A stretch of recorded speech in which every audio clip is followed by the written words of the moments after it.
Assalamualaikum warahmatullahi wabarakatuh. Nama saya Zafira Khairunisa dengan NIM 230304270 2 Rek A MGT5. Baik, di sini saya akan menjelaskan materi tentang konsep dasar manajemen dan organisasi, manajer dalam manajemen, tanggung jawab sosial dan etika manajemen, perencanaan, dan manajemen strategi. Nah, apa itu organisasi? Organisasi adalah sekelompok orang yang bekerja sama dalam struktur koordinasi tertentu dalam mencapai serangkaian tujuan tertentu. Sekumpulan orang atau kelompok yang memiliki tujuan tertentu dan berupaya untuk mewujudkan tujuannya tersebut melalui kerjasama. Apa itu manajemen? Manajemen merupakan bidang pengetahuan yang berusaha secara sistematis untuk memahami mengapa dan bagaimana manusia bekerja sama untuk menghasilkan sesuatu yang bermanfaat bagi kemanusiaan. Manajemen sebagai profesi merupakan suatu bidang pekerjaan yang dilakukan oleh orang-orang yang memiliki keahlian dan keterampilan sebagai kader pemimpin atau manajer suatu organisasi atau perusahaan tersebut. Apa yang dimaksud dengan manajemen? Mengapa manajemen sangat penting dalam suatu organisasi? Nah, secara mendasar, manajemen adalah ilmu yang mempelajari tentang aspek perencanaan, pengarahan, serta pengawasan. Kenapa manajemen itu penting? Karena ilmu tersebut perlu kamu terapkan dalam sebuah organisasi. Di sebuah organisasi, baik itu formal dan non-formal, biasanya ada tujuan yang perlu dicapai secara kolektif. Mengapa manajemen diperlukan dalam suatu organisasi perusahaan? Manajemen dibutuhkan untuk menjaga keseimbangan antara tujuan, sasaran, dan kegiatan yang bertentangan dari pihak-pihak yang berkepentingan dengan organisasi seperti pimpinan, pegawai, pelanggan, serikat kerja, masyarakat, pemerintah daerah, dan lainnya, untuk mencapai efisiensi dan efektivitas. Nah, manajer adalah orang yang bertanggung jawab untuk mengarahkan usaha yang bertujuan membantu organisasi dalam mencapai sasarannya. Mengelola pekerjaan manajer berarti kita berbicara tentang 4 fungsi dari spesifik dari manajer, yaitu merencanakan, mengorganisasikan, memimpin, dan mengendalikan. Tanggung jawab sosial perusahaan adalah bentuk kepedulian perusahaan terhadap lingkungan eksternal.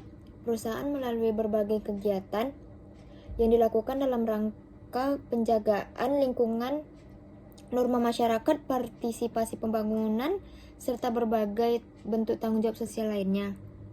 Manfaat tanggung jawab sosial perusahaan. Yang pertama, manfaat bagi perusahaan. Citra positif perusahaan di mata masyarakat dan pemerintahan. Yang kedua, manfaat bagi masyarakat. Selain kepentingan masyarakat terakomodasi, hubungan masyarakat dengan perusahaan akan lebih erat dalam situasi win-win solution. Tiga, manfaat bagi pemerintah. Memiliki partner dalam menjalankan misi sosial dari pemerintah dalam hal tanggung jawab sosial. Nah, kita masuk perencanaan strategis.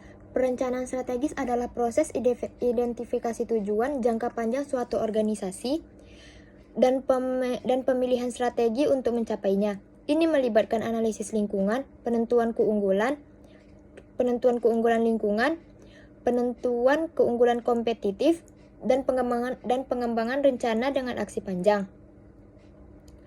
Manajemen strategis di sisi lain melibatkan pelaksanaan rencana strategis yang telah diterapkan. Manajemen strategis bertanggung jawab untuk mengarahkan sumber daya dan mengkoordinasikan kegiatan organisasi sesuai dengan strategi yang telah ditetapkan, sambil mengawasi perubahan dalam lingkungan internal dan eksternal. Mereka juga memantau kinerja organisasi dan menyesuaikan strategi jika diperlukan. Nah, mendirikan dan memperbaharui organisasi. Yang pertama ada bisnis kecil. Sebagai bisnis yang dimiliki dan dikelola secara lokal, seringkali dengan jumlah karyawan yang amat sedikit bekerja di satu lokasi. Mengapa wirausahawan gagal? Alasan paling umum menurut Karl Vesper adalah kekurangan konsep yang layak. Masalah umum yang lain adalah kurangnya pengetahuan pasar, kurang menarik orang dengan informasi yang terbaik. Sejumlah wirausahawan gagal setelah memulai karena mereka kurang mempunyai pengetahuan mengenai bisnis pada umumnya. Setelah sebuah organisasi didirikan dan melewati proses kewirausahaan, kegembiraan dan tantangan manajemen mulai berat. Semakin banyak manajer sekarang ini yang memikirkan apa yang terjadi kalau anggota organisasi telah jatuh dalam rutinitas hubungan dengan anggota yang lain, di samping hubungan dengan pelanggan, pemasok, dan organisasi luar yang lain. Apa itu intrapreneurship? Entrepreneurship adalah kemampuan seseorang yang membuat organisasi adaptif dan memajukan iklim organisasi yang mendukung pengalaman kreatif. Entrepreneurship jelas berkaitan dengan kewirausahaan. Nah, entrepreneurship adalah kebiasaan memulai dan mengembangkan bisnis baru di dalam struktur organisasi yang sudah ada. Baik, kita masuk ke manajemen sumber daya manusia. Manajemen sumber manusia adalah proses serta upaya untuk merekrut, mengembangkan, memotivasi, serta mengevaluasi keseluruhan sumber daya manusia yang diperlukan perusahaan dalam mencapai tujuannya. Nah, proses manajemen sumber daya manusia adalah human resource planning, merencanakan kebutuhan dan pemanfaatan SDM bagi perusahaan. Yang kedua ada personal recruitment, mencari dan mendapatkan sumber daya manusia, termasuk di dalamnya rekrutmen, seleksi, dan penempatan serta kontak tenaga kerja. Nah, yang ketiga ada personal development, mengembangkan sumber daya manusia, termasuk di dalamnya program orientasi tenaga kerja, pendidikan, dan pelatihan. Yang keempat ada personal maintenance, memelihara sumber daya manusia, termasuk di dalamnya pemberian intensif, jaminan kesehatan dan keselamatan tenaga kerja, pemberian penghargaan, dan lain sebagainya. Yang terakhir ada personal utilization, memanfaatkan dan mengoptimalkan sumber daya manusia, termasuk di dalamnya promosi, demosi, transfer, dan juga separasi. Langkah perencanaan sumber daya manusia. Nah, langkah pertama, representasi dan refleksi dan rencana strategis perusahaan. Langkah kedua, analisa dan kualifikasi tugas yang akan diemban oleh tenaga kerja. Langkah ketiga, analisa ketersediaan tenaga kerja. Langkah keempat, melakukan tindakan inisiatif. Langkah kelima, evaluasi dan modifikasi tindakan kualifikasi tugas yang akan diemban oleh tenaga kerja. Nah, tips yang mengelola sumber daya manusia yang efektif.